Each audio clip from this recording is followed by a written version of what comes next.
Hi everybody, today's workout we're going to be doing a back strengthening workout using all the principles of Pilates. Equipment needed but not necessary. We've got dumbbells, really light dumbbells, so 1 kilo I'm using. I'm going to be using my spine corrector. If you don't have one of these, you can do the exercises on a ball as a substitute, and where it's clearly obvious that a ball wouldn't be a good substitute, you can just do the mat version. So we're going to start off just warming up through the spine. So I'd like you to sit with your sacrum, the flat bone at the back of the pelvis, as close to the arc as possible. If you are using a ball, you want to be popping the ball directly underneath your shoulders. So from here, sitting up as tall as your flexibility allows, just giving yourself a moment to feel your alignment. So focus on lengthening your tailbone downwards into the mat and the crown of the head reaching up to the ceiling, creating a sense of space between the bones of the spine, focusing on keeping your breath in your rib cage, lifting the pelvic floor up away from the mat, drawing your navel into your spine. And then from here, we're going to start off with a small range of motion, just arms reaching forwards. And I'd like to curl your pelvis underneath you as though you're trying to really draw your pubic bone up towards your belly button, and then slowly roll backwards onto the arc. Now again, I'm starting off with a small range of motion and then rounding the spine forwards to come up. And I'm going to take a reach down towards my feet. So just giving myself a moment to open up my back so I feel a nice stretch there, and then slowly rolling up. So I'm just going to do that one more time before I start to increase the range of motion. So slowly rolling back, trying to feel segmental control in the spine. So that's a sense of moving one bone by one, and then rounding forwards and reaching down towards the feet. Pull the abdominals away from your thighs here, as though you're trying to reach the back of your waist into the arc as you stretch your fingertips down to your feet. And then slowly stacking that spine. And then interlock your hands behind your head. I like to have my elbows slightly forwards just to allow those shoulders a bit more space to be away from the ears. Same motion, draw the pubic bone up to the belly button. This time you're going to continue to roll back as far as the arc invites you to go back. So I'm checking that my waist is still contacting the arc, and I'm trying to feel that I'm allowing my upper spine to contour the shape of it. Now nod the chin and then chest bone rounds forwards to bring the spine forwards. When you feel that your shoulders are over your hips, you lift the spine up. So just moving a little bit quicker, always initiating from the pelvis, driving this movement from the abdominals. So I'm using my abdominal control to lower myself here, finding that stretch for the front of the spine, nodding the chin and feeling that the head is only moving forwards because it's following the spine as the abdominals bring the spine forwards. One more. So what I'm really trying to do here is bring some movement through the mid upper back. So the thoracic spine, that's the rib cage part of the spine, and that's the part of the spine that's least capable of going into extension. So I'm trying to really encourage that extension, that backwards movement through the upper spine. So once we've got a feel for that, we're going to add some arms into this. So arms reaching forwards, slowly rolling back, and as the spine starts to go back, I'd like you to reach your arms back, allowing the head and neck to move back if that's available to you. Circle the arms out, find that stretch through the chest, and as you circle the arms forwards, bring the spine forwards, stacking the spine up. So again, I'm really focusing on my spinal movement here and allowing my arms to follow the movement of the spine, but also facilitating the spine. So trying to feel a little bit more range of motion by adding the reach of the arms. So just one more here, just bringing that nice movement through the upper back, still working hard in the abdominals to keep that lower back nice and stable. So I'm trying to access movement from the upper back here and not compensating and taking it from the lower back. So interlock your hands back behind the head again, rolling back, and when you can't arch back anymore, this time you're going to lift your hips up into a nice tabletop position. So really focus on pressing into the three corners of your feet, so big toes, little toes, centre of your heels, knees stretching forwards, hips lifting up. Now, if you're doing this on a ball, it wants to be about a 16-inch ball, and it's more challenging on a ball because the ball is an unstable surface. However, it's a smaller range of motion. So try and keep your head on the apex of the arc here, and then slowly roll down through the spine. So we're still working to bring some mobility in the spine, but instead of accessing the extension from the bottom of the thoracic, I'm trying to access the extension from the top of the thoracic. So where the rib cage meets the neck, that's the part of the spine I'm trying to start the movement from. And I'm focusing on pushing back through my feet a little bit so that I'm imprinting the bones of the spine into the arc. Now, as soon as I feel like I'm having to arch through my lower back, that's where the range of motion finishes. So if you're starting to compensate through that lower back and it starts to feel a bit pinchy, then I want you to stop a little bit sooner.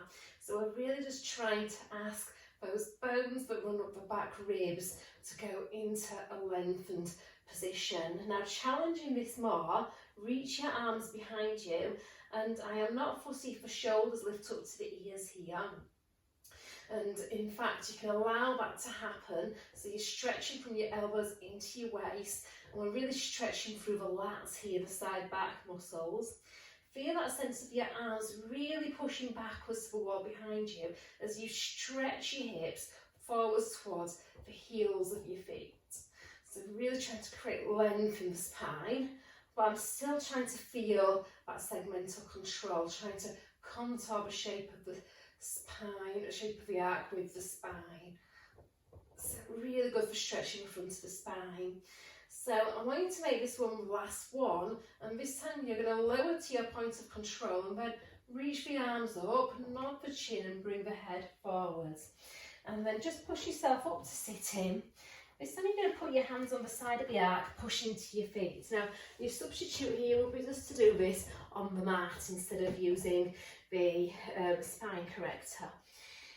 So on your mat, your hands will be behind your back with your fingertips either pointing in towards your bottom or out to the side walls. On the spine corrector, it's an overhand grip of the sides of the arc with your feet underneath your knees. Roll the shoulders back and push down into the hands and lift the chest up. So try and find a bit of that extension through the spine. And then you're going to hover your bottom off the arc. So we've got a little lift here, still trying to keep that back as straight as available. And we're just going to do a bit of shoulder mobility. So shoulders stay back. I'm going to walk my feet a little forwards so my bottom has a bit of clearance. And I want you to allow yourself to sink into your shoulders and then lift up out of your shoulders. Keeping those shoulders back so that the shoulders aren't vulnerable to the weight that you're putting through them. So it just creates a bit more stability in the shoulders. Now you're trying to feel the shoulder blades and how they move on your rib cage. So as you allow yourself to sink, you want to feel how those shoulder blades slide up, they elevate up the rib cage. And then I want you to feel that as you push down to lift your chest up, how those shoulder blades gently depress, they slide down the back of the ribs. Still trying to keep the abdominals engaged to support the spine. So I'm really warming up my shoulder stabilizers. So we're going to be putting quite a bit of load through the upper body. Your arms are the connection your dumbbells have to your back. So when we start to use those dumbbells, your arms connect that resistance to your back. So by warming up through the shoulder stabilizers, we're warming up the muscles that support the movements you do from your arms and your shoulders. Now you're going to keep that depression of the shoulder blades, send the knees forwards and lift your hips up. So although I want you to get that nice flat position in your hips, I want you to get the shoulders back and use that mid back to push your chest up. So really stretching through the chest. And then you're going to pull your hips backwards towards the arc. Try and feel that you're pulling your hips right underneath your shoulders. We're going to do that again.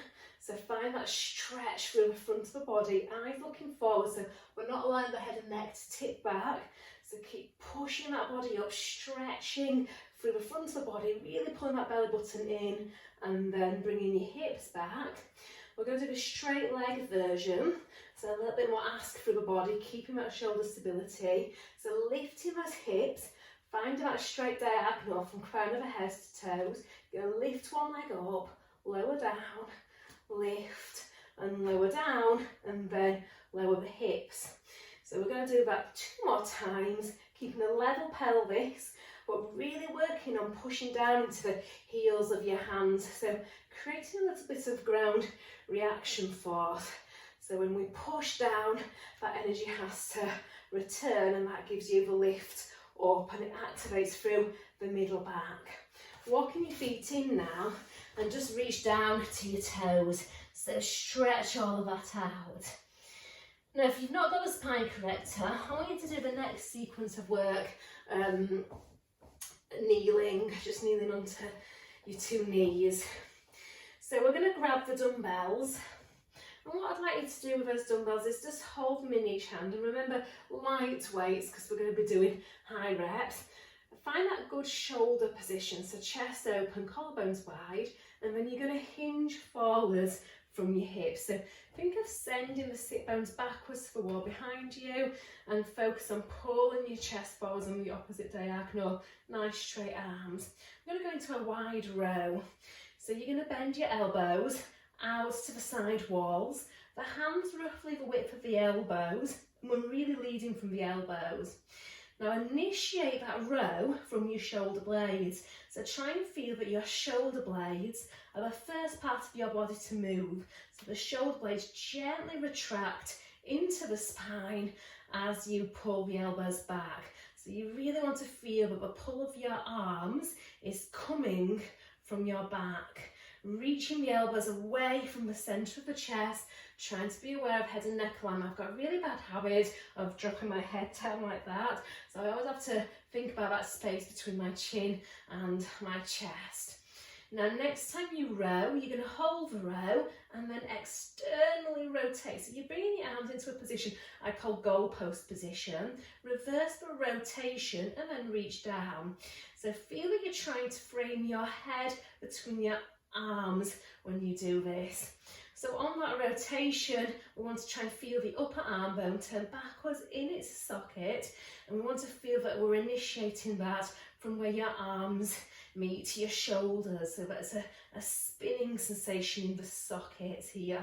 Now we're going to do 4 more, and we're going to add overhead extension.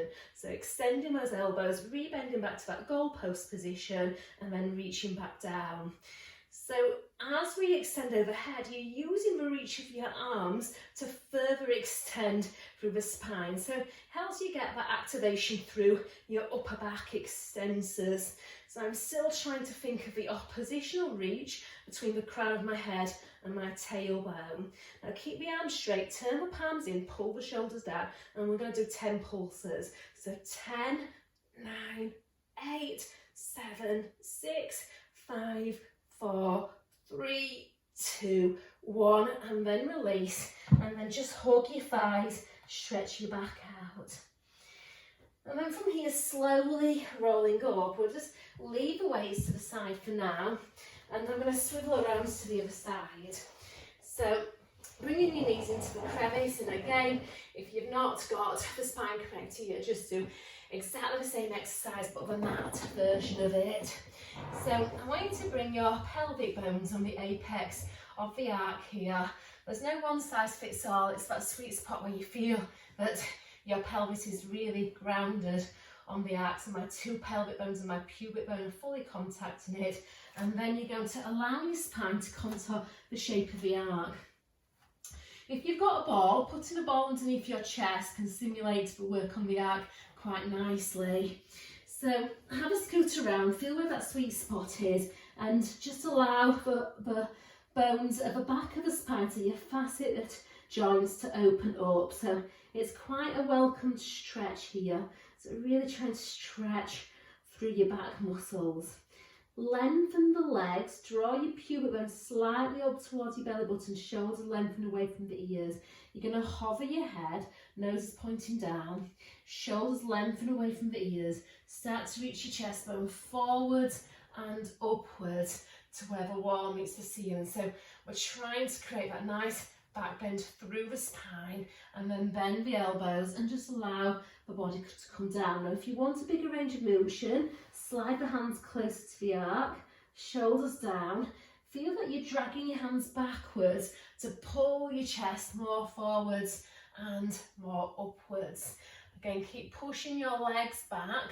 So when we lengthen those legs back, it helps you activate your hip extensors and your lower back extensors, and that helps you stabilise through your lower spine. But we want to be really using the abdominals to stabilise that lower spine as well. So slight pubic bone to belly button here, drawing your navel into your spine as well. Now from here, I'm going to scoot back a little bit just to help with my balance, and then interlock your hands now behind your head, shoulders lengthening away from the ears, really engage through the legs. Now you're going to reach your nose forward. Oh, I'm not going to be able to do that there because I still need to scoot a little bit further back. So I want you to reach your nose forwards first, so you get extension in the neck, and then reach your chest forwards and upwards, and try and find a place where you feel that you're parallel with the floor, and then coming back down, really opening up from the backbones of the spine again.